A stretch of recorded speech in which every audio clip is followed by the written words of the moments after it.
ഇത് കണ്ട ഒരു മീന് കളർഫുള്ള് നീലയും മഞ്ഞയും പച്ചയും എല്ലാം പുള്ളിയുള്ള നല്ല മൊഞ്ചത്തി മീനുണ്ട്. നല്ല രസമുണ്ട് കാണാൻ. ഇതൊന്നും നമ്മളെ നാട്ടിൽ കാണാത്ത മീൻ. അതുപോലെ ഇതാ വേറെ വെറൈറ്റി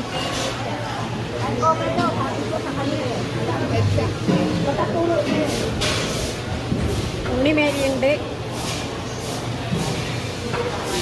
പിയാപ്പിള, അതിൻ്റെ കോര,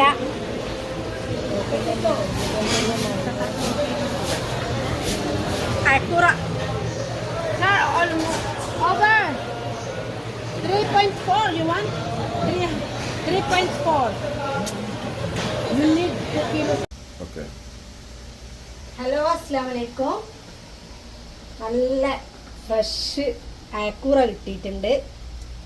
അപ്പം വിചാരിച്ച് നമുക്കൊരു അയക്കൂറ ബിരിയാണി ഉണ്ടാക്കാന്ന്. അപ്പം നല്ല വലിയ അയക്കൂറ മാർക്കറ്റിൽ പോയപ്പോൾ കിട്ടിയതാ. അപ്പോൾ നമുക്ക് ബിരിയാണി ഉണ്ടാക്കാൻ വേണ്ടിയിട്ട് ആദ്യം തന്നെ ഈ അയക്കൂറ നമുക്കൊന്ന് പുരട്ടി വെക്കാം.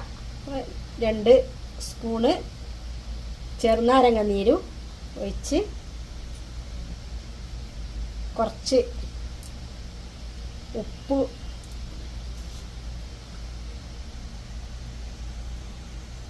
മഞ്ഞൾ പൊടി,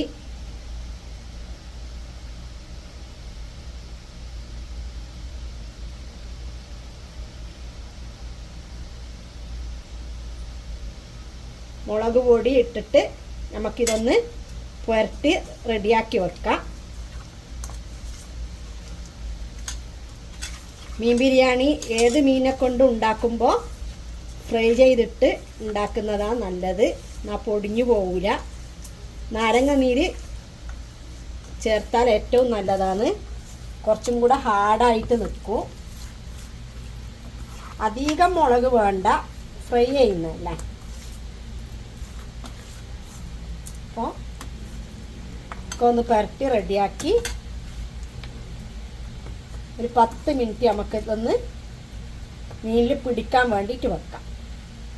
അപ്പോഴേക്കും അത് 10 മിനിറ്റ് അവിടെ മാറ്റി വെച്ച് അപ്പോഴേക്ക് ഞാൻ അതിന് വേണ്ടുന്ന ഉള്ളി, തക്കാളി, മുളക്, വെളുത്തുള്ളി, ഇഞ്ചിയെല്ലാം ഇവിടെ എടുത്ത് വെച്ചിട്ടുണ്ട്. അതെല്ലാം നമുക്ക് അരിഞ്ഞ് റെഡിയാക്കാം. അപ്പോഴേക്ക് 10 മിനിറ്റ് കൊണ്ട് മീനും അവിടെ റെഡി ആവട്ടെ.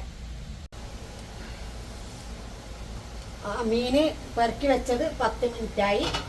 ഇവിടെ എണ്ണ ചൂടായി വന്നിട്ടുണ്ട്. നമുക്കിത് ഫ്രൈ ചെയ്തെടുക്കാം.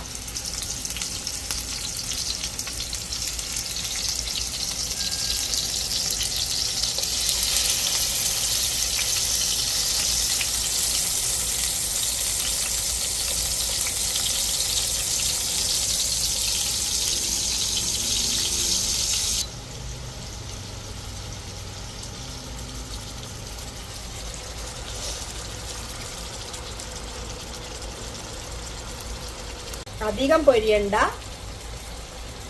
1-2 ഭാഗം വാടിയാൽ മതി. ഇപ്പോഴേക്ക് നമ്മൾ ഇവിടെ മസാലക്ക് വേണ്ടുന്ന ഉള്ളി, പച്ചമുളക്, ഇഞ്ചി, വെളുത്തുള്ളി, തക്കാളിയെല്ലാം റെഡിയാക്കി വെച്ചിട്ടുണ്ട്. ഒരു 8 ഉള്ളി മസാലക്ക് എടുത്തിട്ടുണ്ട്. 5-8 പച്ചമുളക്, 1 കൂട് വെളുത്തുള്ളി, 1 കഷ്ണം ഇഞ്ചി, 4 തക്കാളി. ഇതെല്ലാം ഈ ബിരിയാണിക്ക് വേണ്ടുന്ന സാധനങ്ങൾ. അപ്പം മീൻ ഇവിടെ കറക്റ്റ് ഫ്രൈ ആയി വന്നിട്ടുണ്ട്. നമുക്കിതിനെ ഇതിനെടുത്ത് മാറ്റാം. അധികം ഫ്രൈ ആവേണ്ട ആവശ്യമില്ല.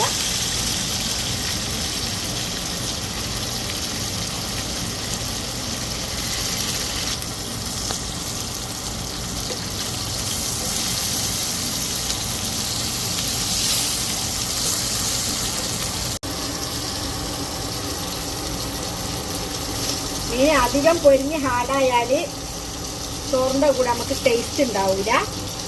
അതുകൊണ്ടൊരു മീഡിയം ഫ്രൈ ആവേണ്ട ആവശ്യമുള്ളൂ. അപ്പോൾ ഇനി ബാക്കിയുള്ള ഈ എണ്ണയിൽ നമുക്ക് ബാക്കിയുള്ള ബിരിയാണിൻ്റെ മസാല ആവശ്യമുണ്ട്. അപ്പം ഞാൻ കുക്കറിലാണ് മസാല ഉണ്ടാക്കുന്നത്. അപ്പോൾ ഈ എണ്ണ നമുക്ക് ഇതിലോട്ടേക്ക് മാറ്റാം.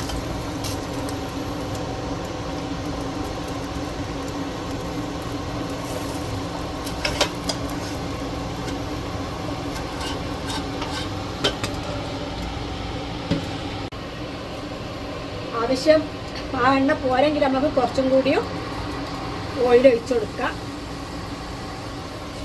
അപ്പോൾ ഉള്ളിയും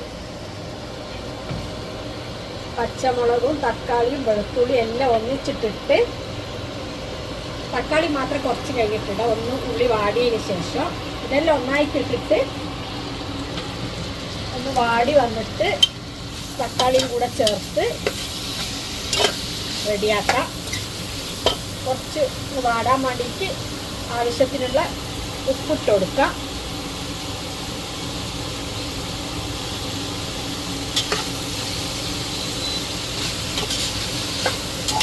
ഈ ഓയിൽ ഇതിന് കണക്കാണ്. ഇനി മീനും കൂടി പൊരിച്ച് ഇടുമ്പോൾ കറക്റ്റ് ആ ഓയിലും കൂടി ഉണ്ടാവും. അപ്പോൾ ഇനി വേറെ ഓയിൽ ഇതിൽ ഒഴിക്കേണ്ട ആവശ്യം വരുന്നില്ല.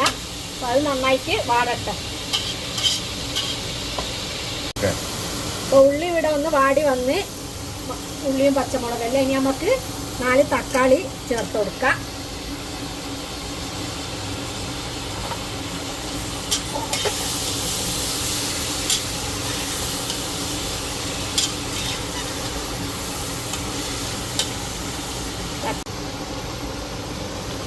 അപ്പോൾ തക്കാളി നമ്മളിട്ട് ഒന്ന് വാടി, ഇനി നമുക്ക് കുക്കർ അടച്ച് വെക്കാം. കുക്കർ അടച്ച് വെച്ചിട്ട് ഒരു വിസിൽ വരുന്നവരെ നമുക്ക് വെയിറ്റ് ചെയ്യാം. അപ്പോൾ നമ്മൾ കുക്കറിൽ ഒരു വിസിലടിച്ച് ഉള്ളിയും തക്കാളിയെല്ലാം ഇപ്പോൾ ഇവിടെ റെഡിയായി. ഇനി അതിലേക്ക് നമുക്ക് 2 സ്പൂണ് നാരങ്ങ നീര് ഒഴിച്ചു കൊടുക്കാം.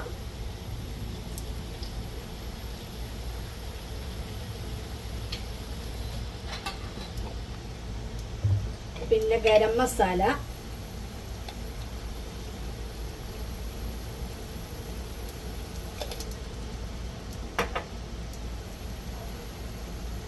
കരിവേപ്പിലയും മല്ലിയിലയും അതും കൂടെ ഇട്ട്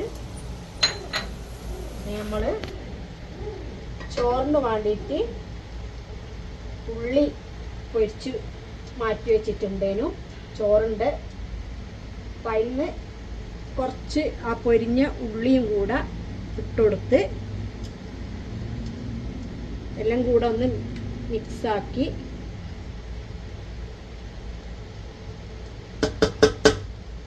ഇനി അതിലേക്ക് മീനിട്ട് കൊടുക്കാം.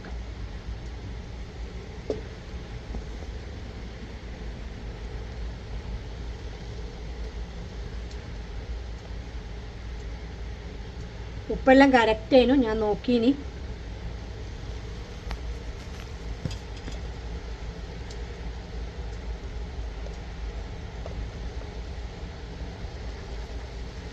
അതിൽ നിന്ന് 4 കഷ്ണം മീൻ നമ്മൾ ചോറിൻ്റെ മേലെ വെക്കാൻ വേണ്ടിയിട്ട് ഇവിടെ മാറ്റി വെച്ചിട്ടുണ്ട്. ബാക്കി ഈ മസാലയും ഓയിലും എല്ലാം ഇതിൽ തുടച്ച് വടിച്ച് ഒഴിച്ചു കൊടുക്കാം.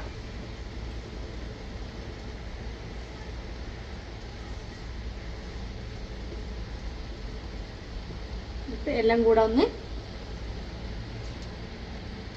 ഒരു 10 മിനിറ്റ് ഒന്ന് നമുക്ക് വെറുതെ ഒന്ന് അടച്ചു വെച്ച് ഒരു 10 മിനിറ്റ് വെയിറ്റ് ചെയ്യാം. മീനിൻ്റെ ടേസ്റ്റ് എല്ലാം ഉള്ളിയും മീനും എല്ലാം ഒന്ന് റെഡി ആവട്ടെ. ചെറിയ സിമ്മിലാക്കിയിട്ട് വെച്ചാൽ മതിയേ. അപ്പോൾ നമ്മളെ മസാല ഇവിടെ റെഡിയായി. ഇത്ര ഫുള്ള് വറ്റണ്ട. ഇനി ദമ്മിടുമ്പോൾ അതിൽ നിന്ന് ബാക്കി വറ്റിക്കോളൂ. ഇനി നമുക്ക് അത് ഇറക്കി വെക്കാം.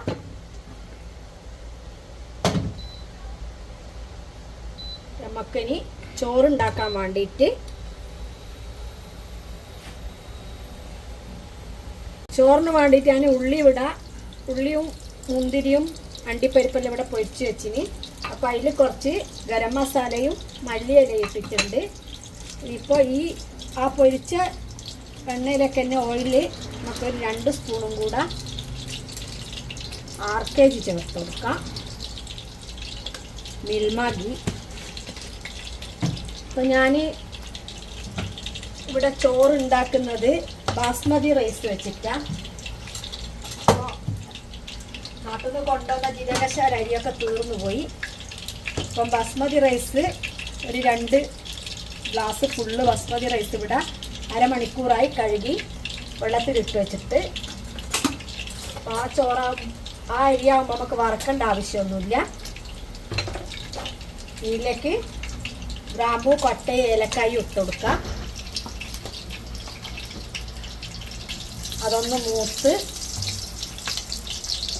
2 ഗ്ലാസ് അരിക്ക് 4 ഗ്ലാസ് അളന്ന് വെച്ച വെള്ളമാണ് അതൊഴിച്ചു കൊടുത്ത്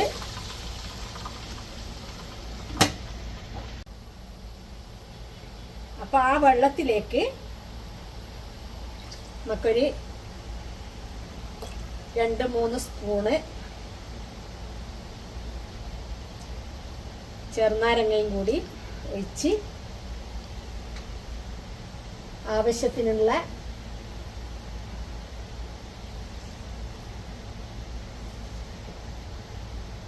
ഉപ്പും ചേർത്ത് നമുക്കത് ഒന്ന് തിളച്ചതിന് ശേഷം അരി ഇട്ട് കൊടുക്കാം. വെള്ളം ഇവിടെ നന്നായിട്ട് തിളച്ച് വന്നിട്ടുണ്ട്. ഇനി നമുക്ക് ഇതിലേക്ക് അരി ചേർത്ത് കൊടുക്കാം.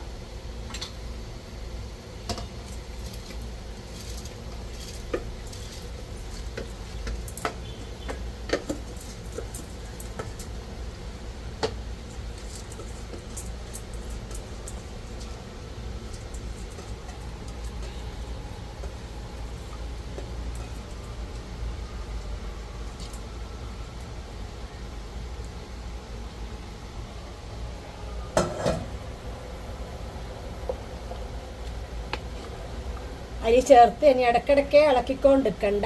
നല്ലോണം വെള്ളം വറ്റി വന്നാൽ ജസ്റ്റ് ഒന്ന് മറിച്ചിട്ട് കൊടുത്താൽ മതി. അപ്പോഴേക്ക് നമ്മളെ ചോറ് പെർഫെക്റ്റായിട്ട് കിട്ടും. നമുക്ക് അടച്ചു വെക്കാം. ഒരു മീഡിയം ഫ്ലെയിമിൽ വെച്ചാൽ മതി. ഹൈയും അല്ല സിമ്മും അല്ല, മീഡിയത്തിൽ വെക്കാം. അപ്പം കറക്റ്റാവും. അപ്പം നമ്മളെ ചോറ് ഇവിടെ റെഡിയായി. ഒന്ന് ചെറുങ്ങനെ മറിച്ചിട്ട് കൊടുത്തിട്ടേ ഉള്ളൂ, അധികം മറിച്ചിട്ടിട്ടില്ല. അപ്പോൾ ചോറ് റെഡിയായി, നമുക്കിവിടെ മാറ്റി വെക്കാം. ഇനി നമുക്ക് ദമ്മിടാൻ വേണ്ടിയിട്ട് മസാല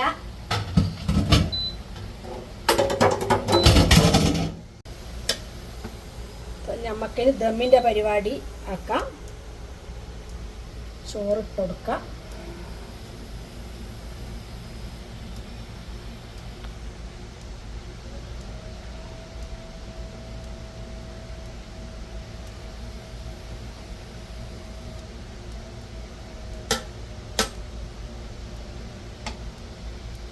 ചെറുനാരങ്ങ നീരിൽ കുറച്ച് മഞ്ഞൾ കല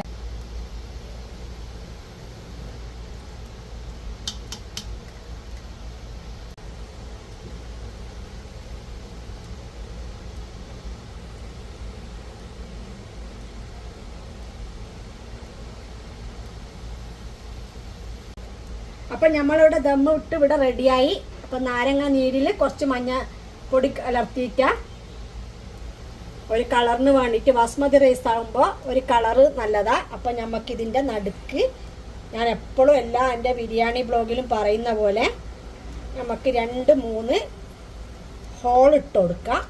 അപ്പം നന്നായിട്ട് മേലേക്ക് ആവി കയറി വന്ന് ചോറ് നല്ലൊരു ടേസ്റ്റും ഫ്ലേവറെല്ലാം ഉണ്ടാവും. അപ്പം ഇനി നമുക്ക് ദമ്മിന് ഇനി സാധാ മൂടി കൊണ്ട് അടച്ച് വെച്ച് കൊടുക്കാം. അപ്പോൾ ഒരു 10 മിനിറ്റ് ദമ്മൊന്ന് നന്നായിട്ട് ആവട്ടെ, അതുവരെ നമുക്ക് വെയിറ്റ് ചെയ്യാം. ഓക്കെ, ബിരിയാണി ദമ്മിൽ ഇവിടെ റെഡിയായി. ഇനി നമുക്ക് ദമ്മ് പൊളിക്കാം.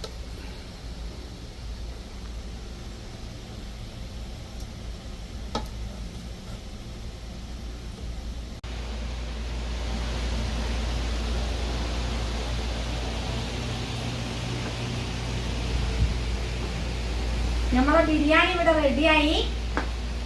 ഫിലിപ്പൈൻസിൽ നിന്നും തലശ്ശേരി സ്റ്റൈൽ അയക്കൂറ ബിരിയാണി ഇവിടെ റെഡിയായിരിക്കുന്നു. എല്ലാവരും ട്രൈ ചെയ്ത് നോക്കുക. സൂപ്പർ ടേസ്റ്റി ബിരിയാണിയാണ്. എൻ്റെ ചാനൽ കണ്ടുകൊണ്ടിരിക്കുന്നവർ ഒന്ന് ലൈക്ക് ചെയ്തു കമൻറ്റ് ചെയ്തു സപ്പോർട്ട് ചെയ്യുക. പുതുതായിട്ട് കാണുന്ന ആൾക്കാർ ഒന്ന് സബ്സ്ക്രൈബ് ബട്ടൺ ഒന്ന് ഞെക്കി സബ്സ്ക്രൈബ് ചെയ്യണേ. Okay, by.